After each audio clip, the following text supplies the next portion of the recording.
It's time for the Volquest podcast, where we dissect the biggest news items of the week.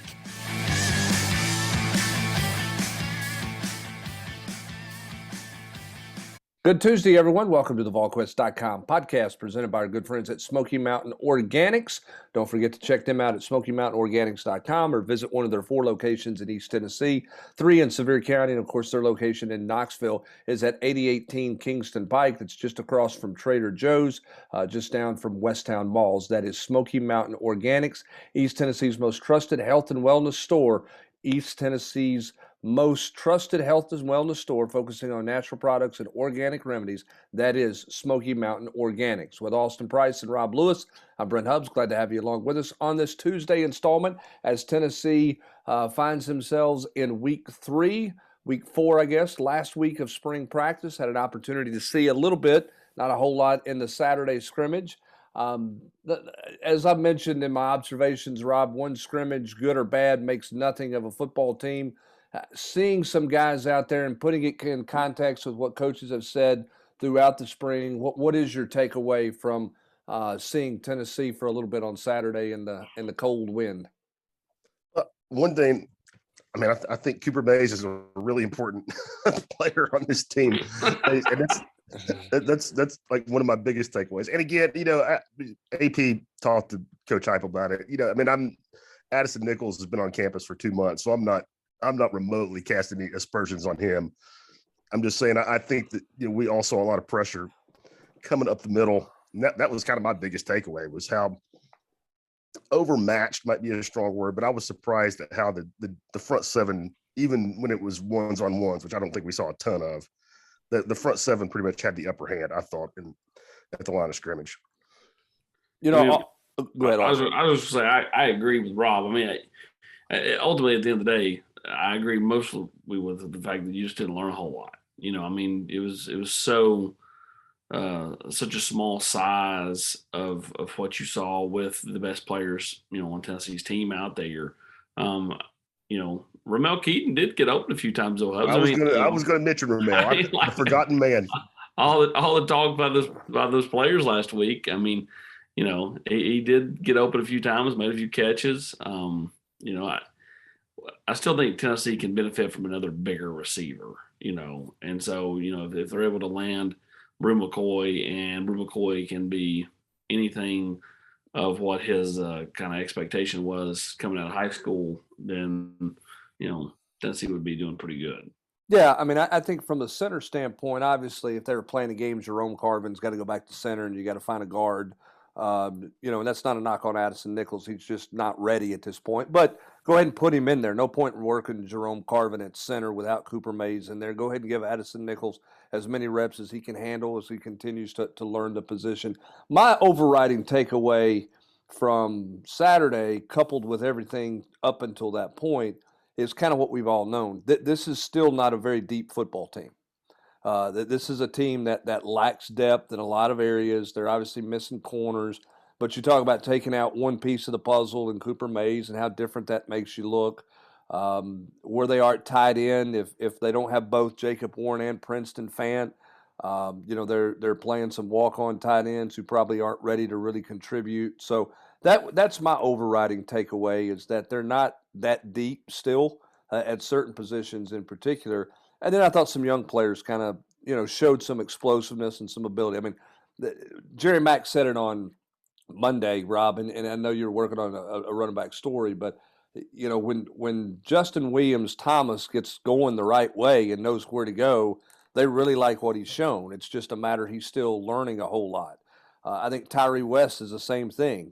When Tyree West gets lined up and knows where he's going or has a grasp of the play call, he shows some explosive ability. So I think some individuals kind of showed out a little bit like that, sort of like you would expect.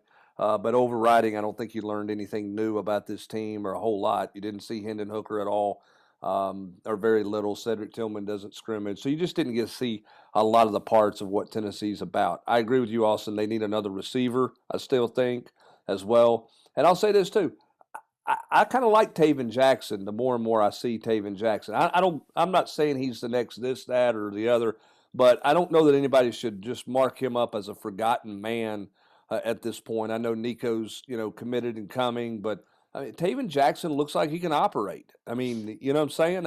Maybe I'm wrong, but I kind of like the way. Smoothness. There's a Yeah. smoothness. He's got a And there's a command about him. You know what I'm saying? Yeah, I mean, he's not for really a kid that's been on campus for 3 months, he just maneuvers in a much more veteran type way. Yeah. Yeah. I mean, I'll tell you what I noticed with him the other day. I mean, there just weren't any disaster plays where I mean, there were some bad snaps. I mean, and there were. And even one of the bad snaps, Rob, he snatched up with his right hand that was, way up. I mean, like it was a very athletic play.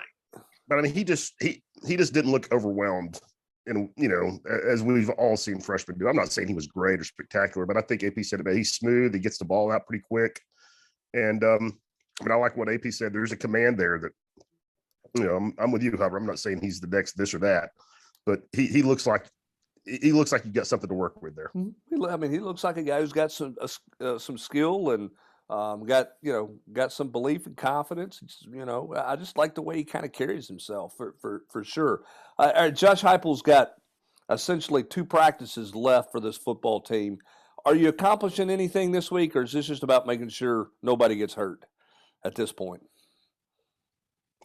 For me, it's just nobody gets hurt, and you just kind of continue to, broaden your base of knowledge so that when you get into it in the summer, you kind of are starting. You've got a good baseline of where you're starting. You're not starting at ground zero. So you're saying a whole lot of young guys is what you're saying. Yeah, like a lot of Caleb Webb, Squirrel White this week.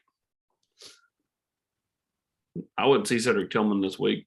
No. No, I would say he would be done and would shut him down. I wouldn't do anything there. A lot of those young guys. What do you make of Holiday and Callaway at receiver?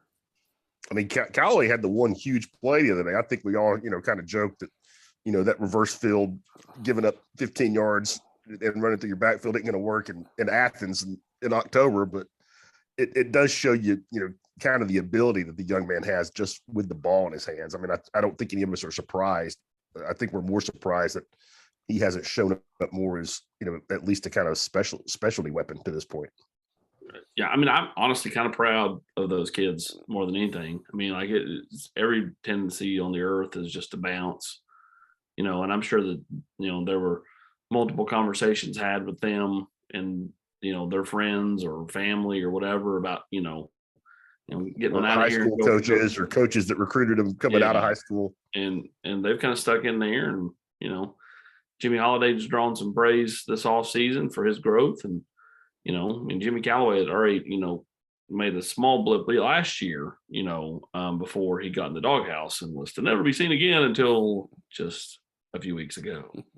Yes, he did. He dropped the ball at Florida and we never saw him again. Now, part of that, they ended up, I guess, redshirting him, but, they made the move to Valus on the inside and certainly changed the fortunes of kind of where this offense is and where it goes from there. So we'll see. We'll have full coverage of Tennessee throughout the rest of spring practice. Willie Martinez to meet with the media on Wednesday and address the defensive backfield that has no corners right now with where they are.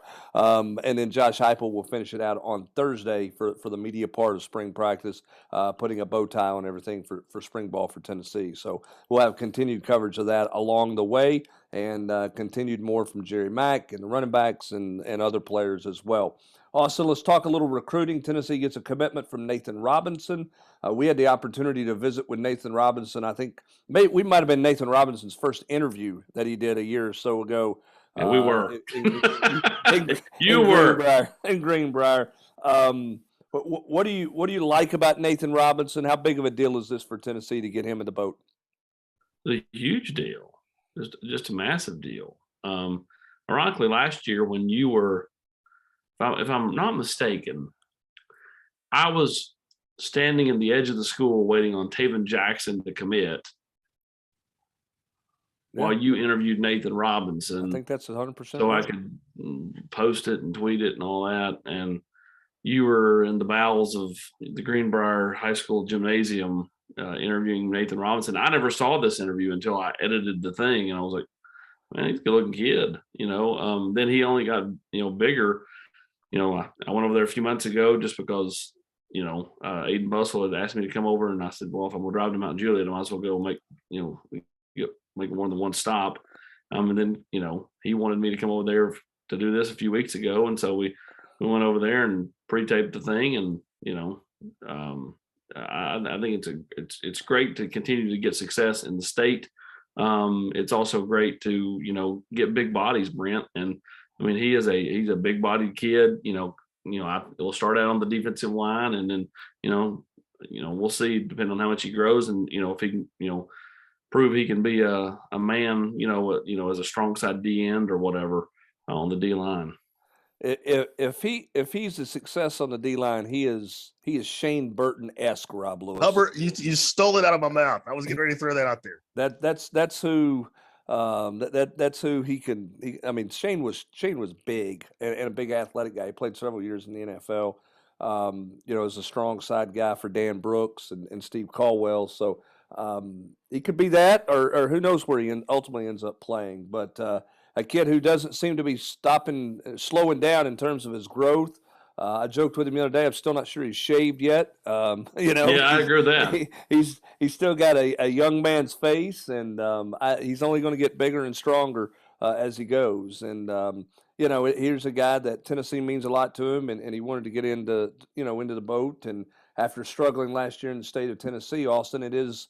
Here's a couple of guys who want to play at Tennessee, and that's a nice start for them in the state. We'll see how they close it out. That was the commitment news on Monday. That was obviously we had an idea that was coming. But what do you make of the weekend overall for Tennessee in terms of who they had in, guys that you visited with, and kind of the buzz? Let's start at the let's start on the defensive side of the ball first. Okay, let's talk about Rico Walker and some of the defensive linemen that they had in this weekend. What do you take away from those guys' visits? Well, I take away that, the biggest thing being that, Tennessee is recruiting a different caliber of player this year because of, the lifted, cloud of, off the investigation, an established second year in the program. Rico Walker, someone that Rodney Garner is extremely close with, with his dad, having recruited his daddy a few years ago. And then they're really close on the defensive line, as well with several prospects that were in town, over the weekend. Brent, what I really like is that, it's depth, it's positions of need, and this is a line of scrimmage league. So whether it's the offensive lineman that Glenn Ellerby had in, or whether it's Derek LeBlanc and Rico Walker and some of those D linemen or edge guys that the defensive side had in, all the talk's going to go to Nico and the receivers and all that cool stuff. But like linemen and more linemen. And it seems like it's a better quality of linemen this year with, like I said, the cloud and all that gone. LeBlanc's a guy that, quite frankly, there's not been a whole lot out, mentioned a ton with Tennessee. You had a chance to visit with him. What brought him to Tennessee to begin with, and what do you think Tennessee is? How much did they help themselves? Where did they put themselves, do you think, coming out of this trip? Rodney Garner, called him the best in the business, and he's done a really nice job. G's done a nice job.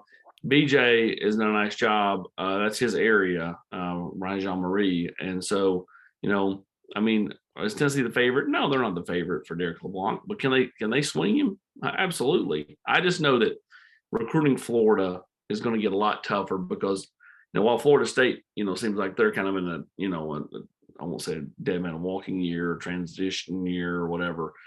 Florida, has got a new coach, and if Billy Napier is good at anything, it seems to have been recruiting over the years.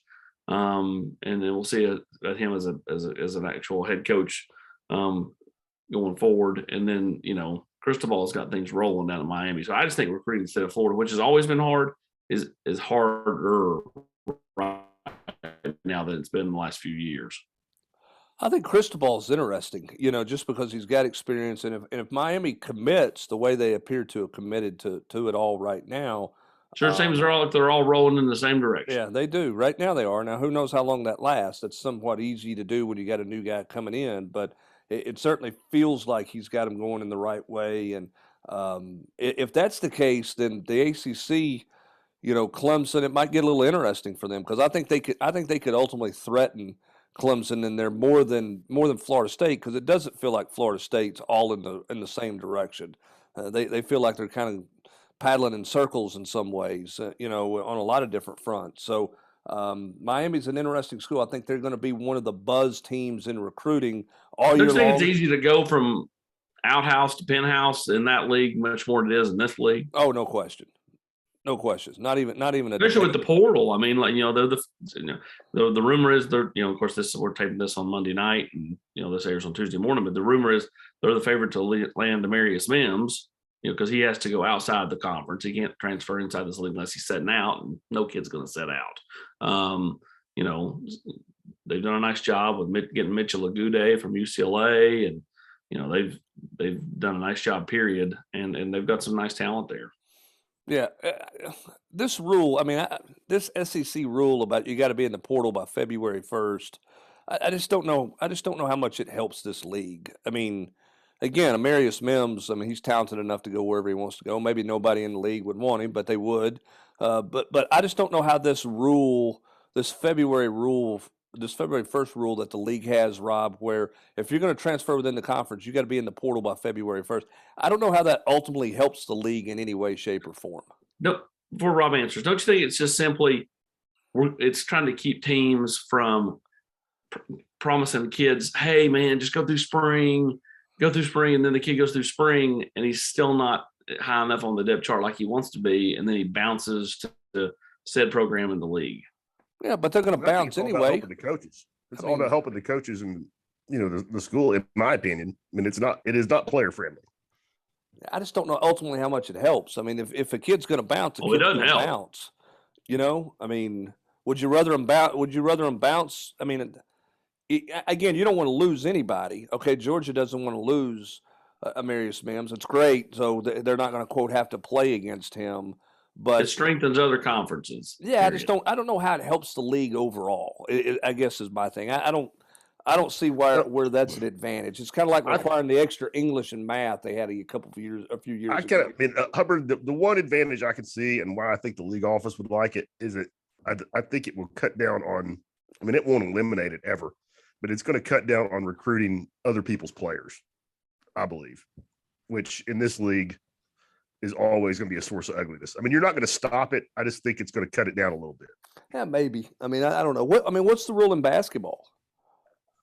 Is it different than it is nationally? I mean, if you're in the SEC and want to go to another SEC school, do you have a different deadline? It's unless I'm mistaken, it is not. Yeah. So I don't know.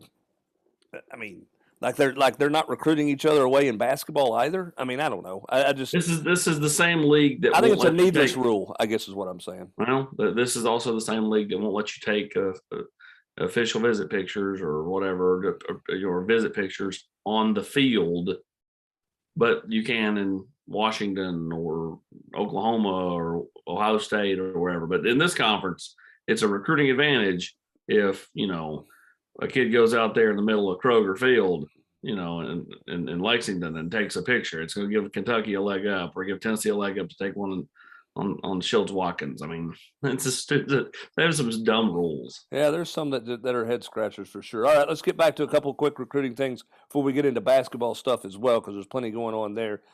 You mentioned that it's about big boys and Tennessee doing a good job with the big guys. We can't not talk about the receivers that were in town with Nico this week, Austin. Where's Tennessee? How have they helped themselves? What do you think things are kind of with those guys at this point, having visited with them? Tennessee's going to always show well. I mean, they showed well with Cornell Tate every time he's been here. I mean, that's why the Tennessee's, in the thick of it there. But so is Georgia. So is Ohio State. As for Casper, this was his first time here. And so a greater chance to leave an impression. I said this on Monday. If I was leaning a particular way, it would be Tennessee. But it by no means is done. All this rumor that, it's done. It's not. I mean, lots of kids say things when they're on visits, and it never comes out publicly because it just never happens. So we'll see. Huh? Darren Agu. Yeah, sure.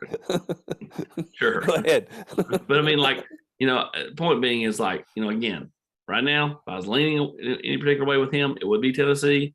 But I think there's still some hurdles to be crossed. Yeah, and we'll see what happens for Tennessee there. Recruiting-wise, I guess they'll have a few more kids straggle through or come through this week. But nothing this weekend, obviously, with the Easter holiday there. And then coaches, middle of next week, some of those coaches will be out on the road. Would look for Tennessee to hit the state of Tennessee early, Austin, when they hit the road travels, you think, in next week? You think that's kind of I think plan? so. I think they'll go. I think one of the main targets to go see, especially in state, it will be Trevor Duncan. Knowing he's going to probably do something in the next month, sometime in May. Tennessee needs to, stay on top of that one. He was here a couple of weeks ago. He visited Vanderbilt last week. It's Tennessee, Virginia Tech. I don't think Vanderbilt's really at play, and we'll see where it goes. Any other recruiting notes, guys in town that I've missed? I know I hit some of the highlights there, but Sylvester Smith was in town, right? Who's that? Sylvester Smith was back in town again. Smith's here. He's doing something on the 25th or 26th, one of the 2 days. Depending on if he can get the gym there reserved in Munford, Alabama. Zabari Sandy's a good-looking kid. I mean, if you saw the picture of him and Hype from Monday, Hype's a big guy, and Zabari Sandy's almost as tall as he is, and he's a corner. So again, Tennessee's the importance of secondary players in this class is big, and Sandy's one that Tennessee likes a good amount. Christian Conyer, I think, will be back in town for the May Day, which will be Memorial Day. Tennessee's having a big recruiting bash then on that Saturday, 2 days before Memorial Day. Vic Burley's supposed to be back in then as well. Noah Rogers has told Tennessee he will try to make it in then. Again, until he shows up, it's kind of hard for me to really look at Tennessee as a real player there. But once he shows up, it changes. And then we'll see where everything else goes. Brew McCoy, everybody keeps asking about him. The initial notion was, at the end of the spring semester, he'll come up with a decision. Could see that sooner than that date. So, we'll see. Other than McCoy, it seems pretty quiet right now on the transfer front. Am I missing something there? No. It seems like it's kind of slow a little bit. Well, Daryl Jackson, we'll see. Former Vol commit Daryl Jackson. That's a story for another day, buddy. I know we're up against the time crunch. I get it. We'll share that one later. But point being is he's going to visit Florida this coming weekend. Then he's going to visit Tennessee, and he's going to visit Florida State. Now, he does not have the other 2 visits set up yet, but that's kind of his top 3 at this point: Tennessee, Florida State. He always had a fondness for Tennessee. He recruited his butt off for Tennessee before Tennessee cut him. So, he's aware that, this is a different staff. So I don't think he's holding it against Tennessee by any means. And the fondness for Knoxville is something that Tennessee has in its advantage. And if, closeness to home or playing in state, Florida and Florida State, that's something they have to their advantage. Yep. So we'll see what happens with him and when he gets in town on that front as well. And Tennessee does like the I can't think of his name, escapes me, but the running back from Minnesota, they do like him. Again, though, like pecking order, Tennessee needs more help on the defensive side than they really do the offensive side. I'm not saying they won't take a running back. I'm just saying, you got to see how everything shakes out. Yeah, they need corners. They've got to find a corner in the transfer portal in some way, shape, or form. We'll see if that happens. But they desperately, in my opinion, need help back there. All right, Rob, let's talk a little hoops. Been a wild time for Tennessee on the hoops front here with Brandon Huntley Hatfield going into the portal. They've got spots now, potential movement around here and there. Murray went to Georgetown, as you kind of thought that was certainly a school to keep an eye on, if not the leader when the weekend was taking place. Where are things in basketball hoops recruiting land right now?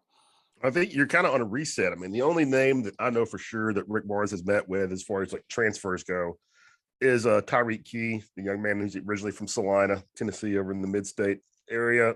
Went to Indiana State, had a great career there. Was injured this past year. He's a kind of a combo guard, really, really good scorer. In-state guy, but he's also got a lot of options. North Carolina, Texas Tech. just to name a few, but that's a guy that Tennessee would like to get on campus for sure.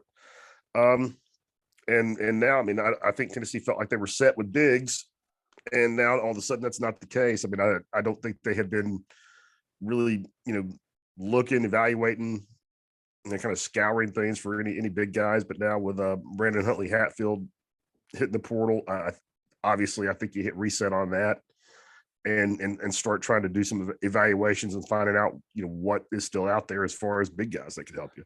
A lot of people want to know. I don't know that we do know. I mean, is there any real idea of what sent Brandon Huntley Hatfield out of Knoxville? Was it just a fit for him? Was he looking for something different? Do we know kind of where that was? Because it seemed like, some of the things he had put on social media and everything the last few weeks, some stuff his mom said, seemed like that one was pretty. I know there was talk all winter long about it because of playing time. Seemed like that had settled a little bit.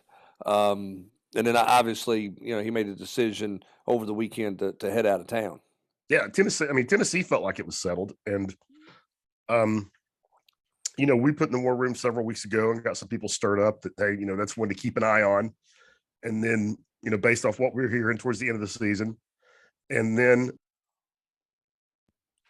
Tennessee, as they do every year, Rick and the staff sit down and have exit interviews with every guy on the roster, but how the season went, what the offseason needs to look like, what your expectations are for next season. And, after that conversation with Brandon, the week after the regular season ended, or the week after the season ended, everybody, felt like what was kind of a volatile situation had settled down. And he was bought in. Fast forward to, a couple of weeks later, and, that it was apparent that buy-in wasn't there, that everybody wasn't on the same page.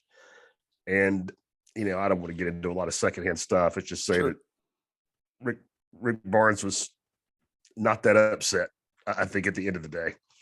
And it was really only, had another meeting with Brandon. I don't think either party was on the same page about what his future looked like at Tennessee. And then I think they partied with no real hard feelings. But like I said on the board, I think Brandon's a good kid. I feel badly for him. I hope he finds what he wants. Yeah, obviously. Look, this is the world we live in. You never know when it's going to happen. And it's always a possibility with roster movement. Roster management is the biggest key to college athletics these days. You mentioned hit the reset button. Doesn't seem to be a ton of guys continue to go into portal. It's been a little bit slow the last few days there. How much more available options do you think there are out there in the portal? Is there a guy who could reclassify? I mean, basketball's weird because you got guys who can reclassify. You got the portal, and then you've got the overseas factor in there as well. Well, that's what I was going to say. Here's, I mean, I don't know that I'm not like making a guaranteed prediction, but I think judging how, especially with the big guys, it looks like it's kind of slim pickings in the transfer portal, at least as far as guys that Tennessee might be in on already. I would not be remotely surprised if you see some international names pop up that, I mean, I don't pretend to know who they are right now, but given this last hire Rick Barnes just made in Greg Polinsky, and a guy that's been in the NBA in a front office for 17 years, that guy knows a million people in the basketball world that where English is not their first language. So I would almost predict that you find a little international flavor working its way onto the roster to fill some holes. Well, and Tennessee's had success with that, which will help when if they go to call on somebody because of Yves Pons, because of Santi, and some of the success they've had with some of those guys, which could help, could help open the doors totally. For some of those guys, I would think. I mean, you still have Ken McDonald on staff, kind of in a behind the scenes role. He's the guy, he had a lot of experience with USA basketball, working as an overseas scout. I mean, he's the guy that he was the tie to Santi. He had seen Santi play in Asia of all places, and that's how Santi ended up here. But with a guy like Polinsky, I mean, you have to think when you're running a front office, not only, or every NBA organization has a European scout or two or three, and those guys are not just watching the European pro leagues; they're watching, the 17 and under. French national team, the 17 and under, Spanish national team. I mean, I don't know a one or two names to throw out there. I'll just be really surprised if Tennessee is not able to use the Rick's newest assistant's ties to try and plug some gaps if they need to be via the international route. Rob, with the transfer portal the way it is, do you think the reclassifying thing, do you think coaches are going to be a little more hesitant to that? Or do you think because some of those guys maybe aren't ready and, they make a quick decision or they make a decision that's not, maybe they're not mature enough to handle that a little bit yet, and then that means they jump in the portal faster? Or do you think there's just nothing there? It's just if it's the right fit for you and a guy's talented enough to play, his age fits the right way, reclassifying is going to continue the way we've seen it the last few years. I think it's going to continue. I mean, I also think that what you're saying is true too, that you're going to end up with more immature kids on your roster that are, it sound back, in August before they enrolled, it sounded good that maybe I'll play 15 minutes a game. And then my second year is really when, I'm going to see the payoff for enrolling early. But once you get in the middle of it, sometimes the light at the end of the tunnel is a lot further away than it was before you kind of started the journey. And so I don't think it's going to end at Hubbard, but I like you're kind of pointing out, I do think you're going to see some guys into like Brandon Huntley Hatfield, and it wasn't all they were hoping it was going to be. We'll see what happens on the basketball front. Obviously, there are holes to fill, and not as many bodies out there on the recruiting front or the transfer front as maybe there were, or maybe you would like at this point. So we'll see what happens with Tennessee, both in overseas recruiting, transfer portal recruiting, any other late high school recruiting. We know this staff pours over and has had the ability and found guys in a lot of different varieties, a lot of different places. We'll see what happens with that. And I'll tell you, when Rick, he never panics. I mean, like I look back to last year about this time, he had two empty assistant spots and 6 open scholarships maybe with guys leaving, and just he doesn't worry about it. I mean, you hear him say this, he says it a lot when you're talking about recruiting. There's enough players out there for everybody. You just got to find guys that fit what you do. And it may sound like Coach B. I can promise you, man, this guy believes it. I have never seen him upset about losing a recruit. I mean, I'm not saying he's happy, don't get me wrong, or anything like that. I'm just, it's not something that eats away at him. Like I know you've seen with some coaches, and I've definitely seen with some coaches. It's just, all right, we missed out. It's on to the next guy. Let's find the next one. And I think if a lot of young coaches had that approach, they'd probably be much happier in life. I would imagine Rick Barnes probably did not have that approach when he was a young coach. It probably helps the fact that he's 30 plus years in the business of doing what he's doing and has won a whole bunch of basketball games. That makes you feel a lot more comfortable that way for sure. So we'll keep tabs on everything going on in the hoops recruiting world, football recruiting world, spring practice wrapping up this week. And of course, Ben has all of your baseball coverage for you. He's got the Extra Innings podcast up now. They'll have a preview podcast with Eric Kane coming up later this week to get you ready for Tennessee and Alabama this weekend at Lindsey Nelson Stadium. So plenty of baseball, football, recruiting, and basketball coverage all around at Volquest.com. That's going to do it for this edition of the Tuesday podcast presented by Smoky Mountain Organics. For Austin Price and Rob Lewis, I'm Brett Hubbs. Thanks for joining us. Have a great rest of your Tuesday, everybody.